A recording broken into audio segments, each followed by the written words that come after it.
Today I'm going to discuss sugar with you.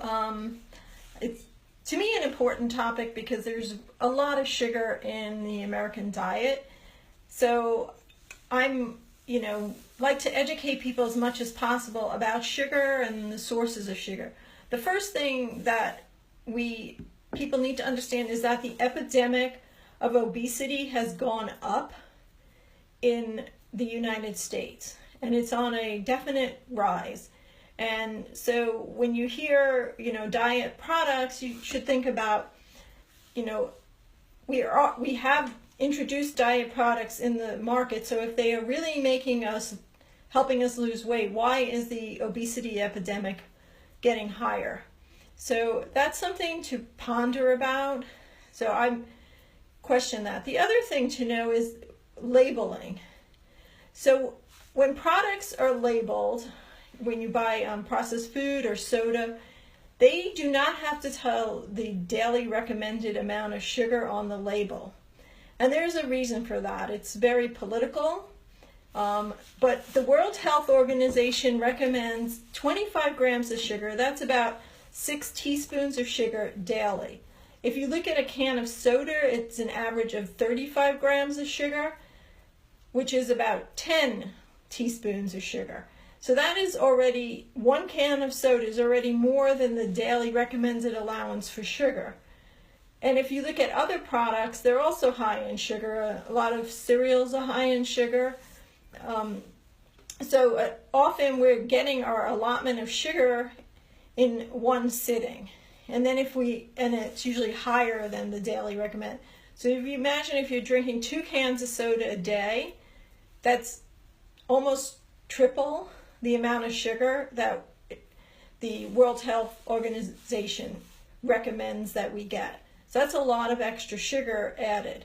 Now, if we look at artificial sweeteners, that's another whole big thing, because I'm looking at, people who are using artificial sweeteners, and a lot of people do.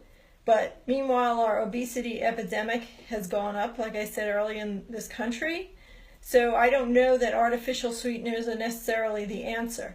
Number one, there are studies that show that people have gained weight who have used artificial sweeteners. There are also studies showing that they've lost weight. So the evidence is not really conclusive, so therefore a lot more studies need to be done. So my thing is, why should you be a guinea pig for the food industry? So it's just best to avoid all the artificial sweeteners. They're chemically made in the lab. They're not food, so I don't know that our body knows what to do with food. And we don't want foreign toxic things in our potentially toxic things in our body. So until there's evidence conclusive that they're good or bad for you, then I feel that you shouldn't be using them, period. That let somebody else be a guinea pig, and don't use your body as a guinea pig. Usually we volunteer for medical testing. Here you are a volunteer if you're using the artificial sweeteners. So I prefer err on caution. Eat real food. If you want sugar, eat sugar. And actually, I have like 2 or 3 sips of soda very rarely, and it fills me up right away. I can't drink more than that because of the sweetness. So it does tell, when you eat sweet foods, it does tell your brain to stop eating. There are hormones that get shut off. So, be aware, read the back of the label, see how many grams. 25 is the number we're going for. The other thing to be aware of is look at the label. So if sugar is in like the top 3 ingredients, that means there's a lot of sugar in the product, and you should avoid that. But the other thing is to start counting the number of times sugar is mentioned in the product, because one of the tricks they do is they will dehydrate sugar. The order of the label is by weight. So when you dehydrate, the weight becomes less, so then it gets moved to the bottom. But if you add up all the sugars in the label, then it would be higher up in weight. So if there's more than 4 or 5 sugars listed on the label, then that really has a lot of sugar if you put them all together.